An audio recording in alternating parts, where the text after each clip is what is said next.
welcome back to the program. You're watching Morning Thailand with Tulip and Golf. Moving on to the news, the murder case, the Olympic shooters murder case.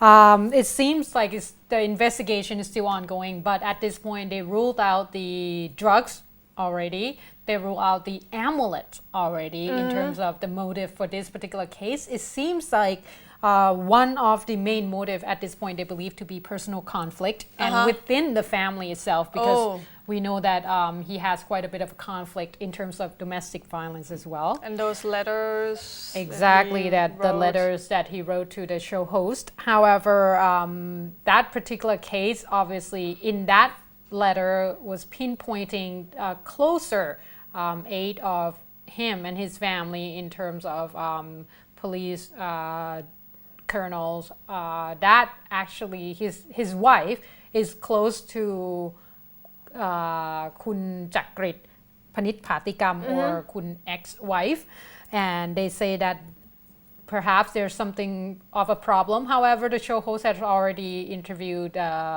police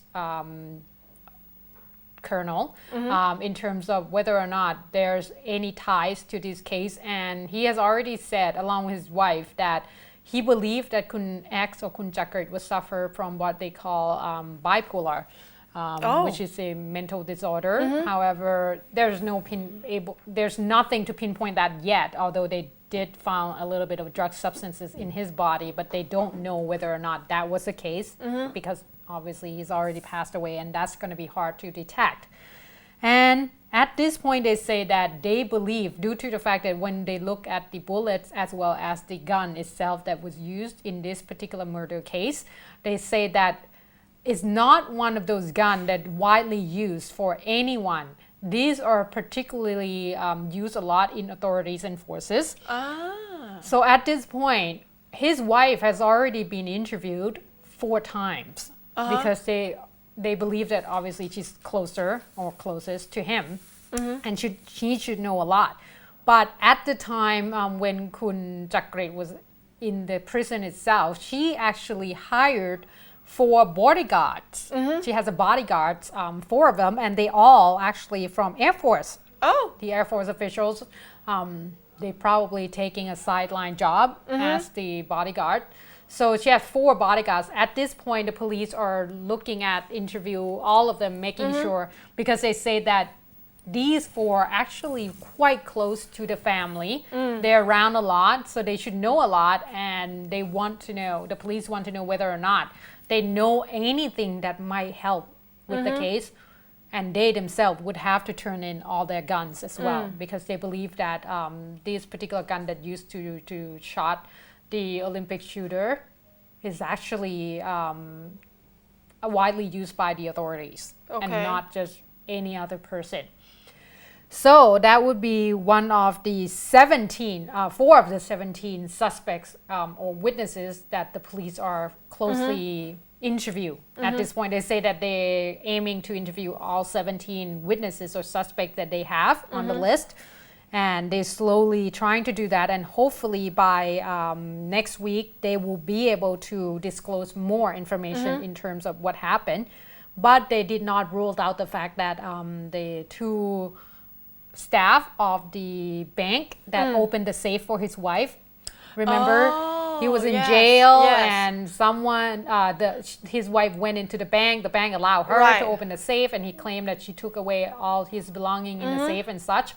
And he has quite a bit of the argument with these staffs as well. But the staff has already been interviewed. They did not, the police don't think that there's anything to do, they have anything to do with this case. And his the wife's brother, Kun Chanun Poo Jareun Yot, as well as Kun Chawason Poo Jareun Yot, these 2 were interviewed as well, because there has been a talk that perhaps her family got really upset, and that might be leading to the hiring of hitman to kill him.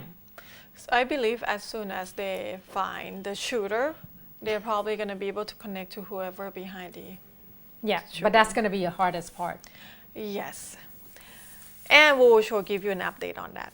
So next news, you lately will see a lot of protests that bring in elephants into town or into certain part of some provinces that well known for having elephant in service for the tourists, such as Ayutthaya, that we report about that before, and we heard the news that they might come into Bangkok, and there have been a lot of meeting and talks between civil groups that concern about well-being of these elephants and also between the government. What was going on is that the government is trying to put out this Elephant Act that will transfer the domestic elephants that has been under control from under control of other department into the Department of National Wildlife and Plant Conservation instead. So domestic elephant might be counted and might have to be under surveillance of as if it's under wildlife and plant conservation control.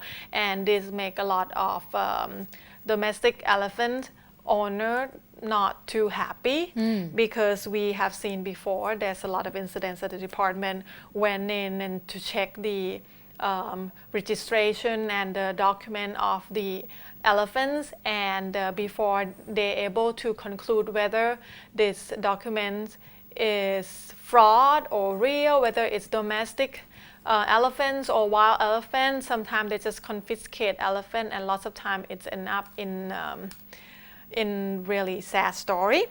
So yesterday, Mr. Petmano Prawit, the manager of conservation work from WWF Thailand, just came out and talked about this particular incident, especially when the elephant handler and the elephant sanctuary in Ayutthaya and many other provinces came out and to show their opposition to this Elephant Act in particular. Mr.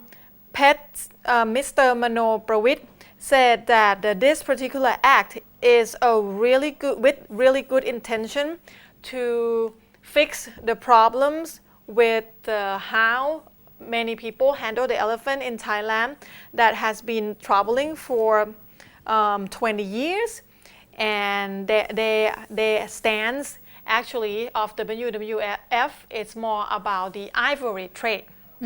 So not really, they concentrate on ivory trade. So they believe that if the act come out and really able to execute well, it will help the issues with the ivory trade, and it will also help the image of the Thai country. And he believes that the problem that this act is not widely accepted, it's because of the trust issues between the elephant owner and the government units itself. Like we report before, there's some incident that end up in elephant dying in wrong treatment between two parts. And we saw elephants on the street in the night that they use for soliciding, which is not a good sign, and it's actually illegal.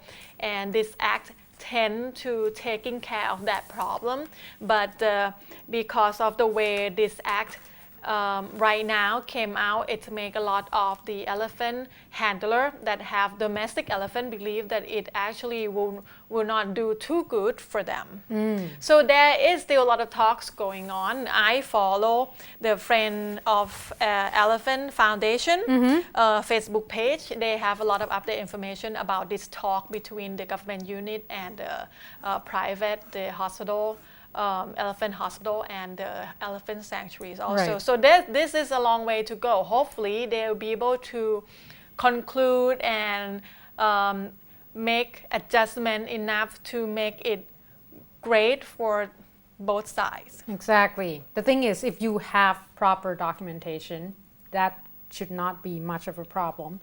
But once again, sometimes you can always find a loophole. So it's all about how to interpret the law itself and how to write it, make sure that it's covered and it's fair for all parties. Now, moving on to one last news before we go to a break. Of course, update on the flood situation at this point. Not last news. You have the last news. The update on the flood situation around Thailand. At this point, they say that the flood is still there in various places. However, we don't see as much rain anymore these days, which is a good thing. The one bad thing though is that water has a way of flowing into low-lying area. And at this point, last week I talked a lot about Nakhon Si Thammarat itself. Excuse me, Nakhon Ratchasima itself in the northeast, saying that Nakhon Ratchasima was actually suffered quite a bit from a lot of water. Excuse me. My throat is not working with me here. They say that Nakhon Ratchasima has suffered quite a bit of the water itself in terms of getting into the area. And at this point, they say that the water from Nakhon Ratchasima will now flow to the lower lying area, which will be Burirum province. So if you're in Buriram, brace yourself for that. You might have seen a few of the flood areas already in Buriram province itself. They say that 4 districts altogether at this point that have seen quite a bit of high flood water that went into the area is, Kandong, Kumyeong, Satuk, as well as Phut Thai Song. And they say that the water was actually from the Moon River itself, and it just went over the canal and flushed over 50 of the households as well as the school in the area. So a lot of the exit as the roads around the area were cut off as well due to this particular flood. And they say that these 4 districts has already been declared by disaster prevention and mitigation, the Department of Disaster Prevention and Mitigation, saying that these 4 districts are the risk area already. So they has already declared that, and they say that more water, and they call it a large volume of water from Nakhon Ratchasima will reach Buriram by the 30th. So meaning that in 2 days. And like I have said, 4 districts has already been declared that they are in quite a bit of a situation. They've seen quite a bit of a flood water already, but they say that more districts in the area will have to brace for this because a large volume of water will hit Buriram by the 30th of October. And they say that in, for example, Prachuab, which has seen quite a bit of flood situation as well. Already they say that there's a report that the produce in the area, especially rice farming, suffer quite a bit because they have been sitting in water for such a long time. So a lot of rice of farmland has been pretty much rotten at this point. So they are suffering quite a bit in Prachinburi.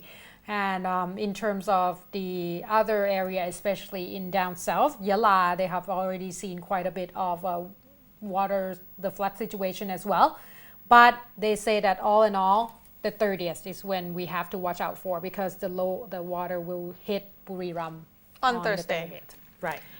So moving on to the next news before we get into the break. Well, remember that earlier this month there was a protest, actually since last month, a protest from the rubber farmer protest about the price and asking government to help with some market pricing and subsidy and such. So yesterday about 9:30 a.m. They have been gathered again at the Phetkasem road in Prachuab Kiri Khan province and reportedly blocking the road in Bang Sapan district at about kilometer 412 to kilometer 413. And they has announced that 6 requests to the government.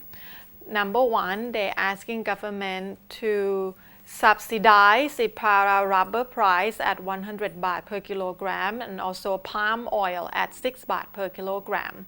Number 2, they ask government to expedite in fixing the issues of farmland ownership of farmers in 16 provinces. Number 3, they're asking the government to send in people with power to make decisions into the meeting with them.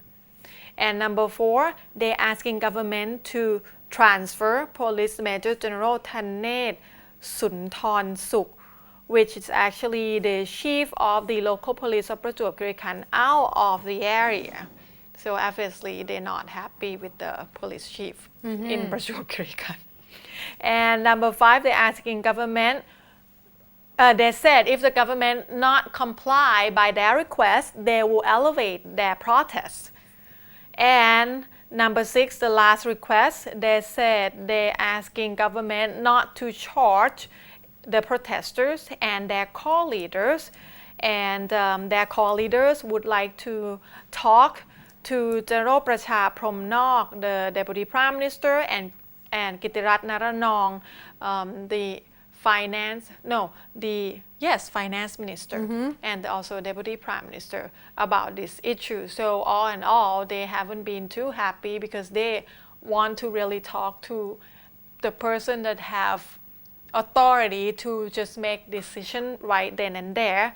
And of course, Pheu Thai Party Phrom Noprit said that he still believes that this gathering actually has some kind of political agenda, and he believes there is a politician, and he gives some kind of initial name behind this gathering that helped making this happen. But yesterday, the governor of Prachuab Kiri Khan province has announced that they're just gonna put this bill about the mitigation and disaster prevention in place. That there will be this one article that asking and that about blocking the road within 1 kilometer of the hospital, the area that they gather, pretty close to the community hospital.